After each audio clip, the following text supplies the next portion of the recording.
In a story that continues to reverberate across Hollywood, actress Rachel Zegler finds herself at the center of a growing controversy surrounding Disney's live-action Snow White remake, a project initially expected to solidify her status as a rising star. Zegler, cast in the titular role, quickly drew criticism following a series of interviews where she openly criticized the original 1937 animated film. Her comments including describing the prince as a stalker, questioning the narrative's traditional themes, and insisting the remake would discard outdated romantic tropes sparked backlash among longtime Disney fans. The backlash intensified as Zegler seemed to double down in subsequent appearances, positioning the reimagined Snow White as an aggressively modern heroine. What was meant to be a celebration of a beloved classic instead became a battleground between nostalgic audiences and a studio seemingly eager to rewrite its own legacy. The timing and tone of Zegler's statements, paired with her high-profile role, ignited debates across social media and entertainment circles, casting a shadow over the film's promotional campaign and placing the young actress under an unprecedented level of public scrutiny.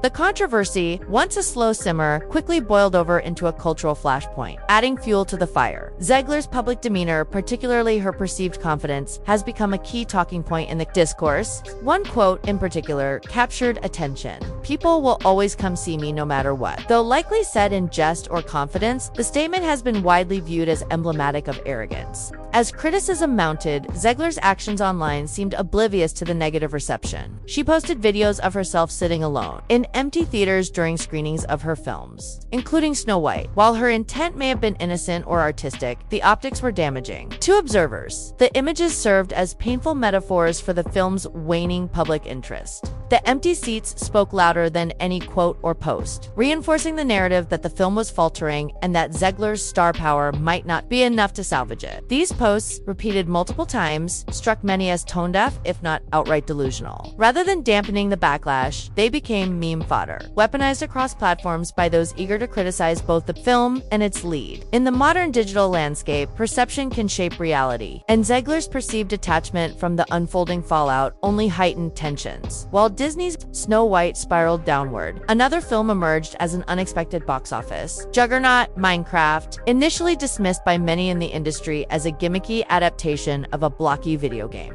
The Minecraft movie stunned critics and audiences alike, with its lighthearted tone, clever humor, and mass appeal. It raked in significant revenue, reportedly earning more in its opening US weekend than Snow White had globally in its first 3 weeks. The disparity in reception was impossible to ignore. Where Minecraft was praised for its fun silliness and heart, Snow White was criticized as joyless and preachy. The success of Minecraft served as a sobering contrast, a reminder of what audiences were gravitating toward. Entertainment unburdened by heavy-handed messaging, while Minecraft theaters were filled with dancing kids and laughing parents. Snow White was increasingly viewed as a misfire, weighed down by its attempt to modernize a fairy tale at the expense of its magic. Industry insiders began to note that Minecraft's success wasn't just financial, it was cultural. It captured the kind of joyous escapism once synonymous with Disney, further highlighting just how far the House of Mouse had veered from its roots.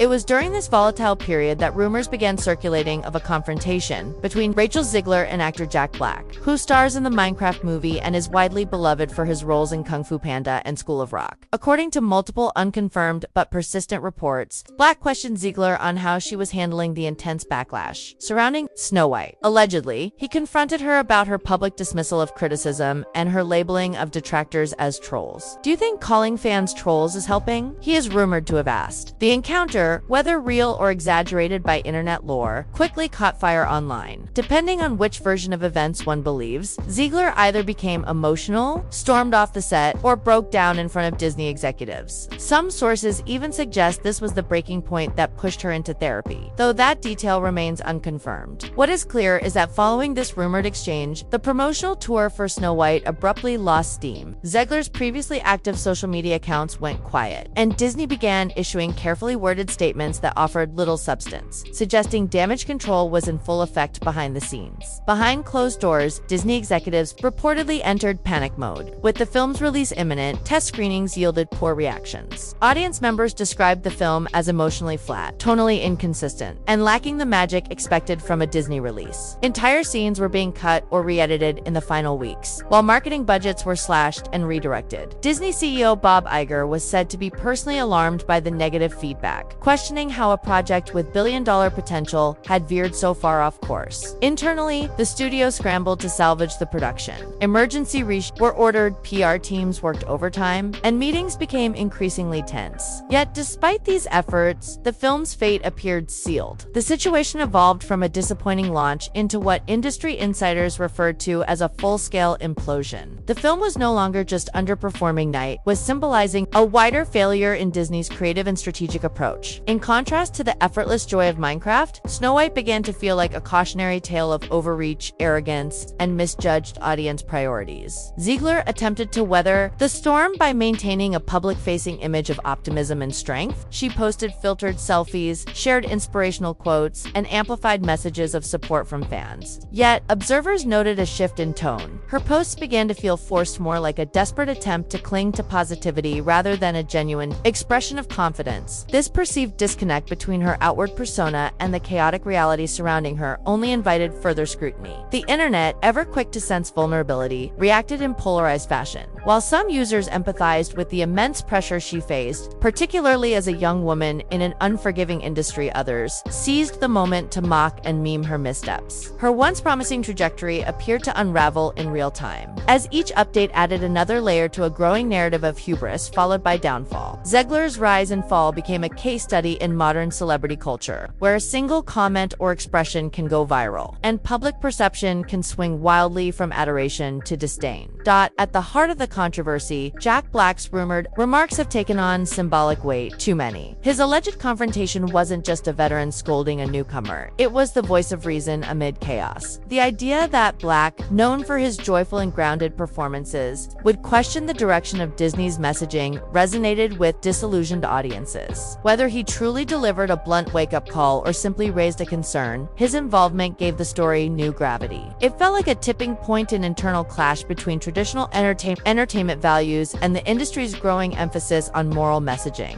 Black, willingly or not, became a stand-in for millions of fans who feel unheard. His rumored words echoed a sentiment long simmering that it's dangerous and counterproductive. To dismiss all criticism as bigotry or trolling, audiences want to be respected, not lectured. And when beloved institutions like Disney lose sight of that, even their most faithful supporters begin to turn away. The broader implications of the Snow White disaster are now unavoidable. What was once a surefire strategy, remaking beloved classics with modern sensibilities, is showing signs of fatigue. Audiences no longer accept nostalgia repackaged with a social agenda. They crave authenticity, heart, and storytelling that connects. On an emotional level, Snow White's failure isn't just about one actress or one film. It reflects a deeper erosion of trust between Disney and its audience. Once the gold standard for family entertainment, the studio is now facing questions about its identity and direction. Can a company built on fairy tale magic survive if it continues to substitute wonder for messaging? The answer may lie in how Disney responds to this critical moment. With viewership, ticket sales, and online sentiment all trending downward, the company must confront the reality that something fundamental has changed, and ignoring that shift could prove catastrophic. As the fallout continues, it's clear that Disney is facing more than just a box office slump.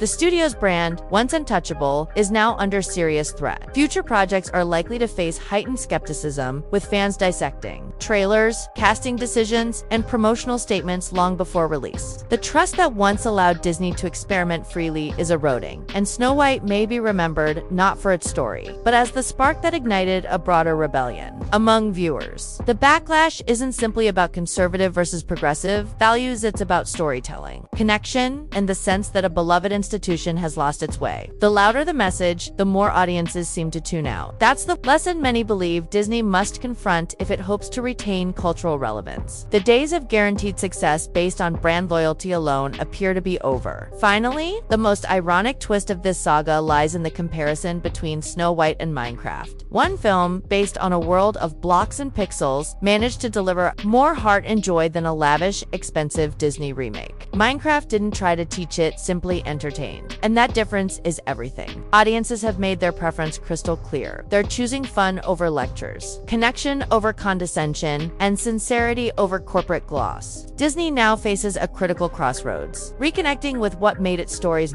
wonder and heart isn't just about fixing one film. It's about salvaging a legacy. If the studio ignores the warning signs, no amount of CGI nostalgia or marketing dollars will save it from further decline. This isn't merely a cautionary tale about a failed movie. It's a a broader indictment of an entertainment empire at risk of losing its soul. Whether Jack Black was truly the one to say it or not, someone needed to. Audiences deserve better and they're done settling for less.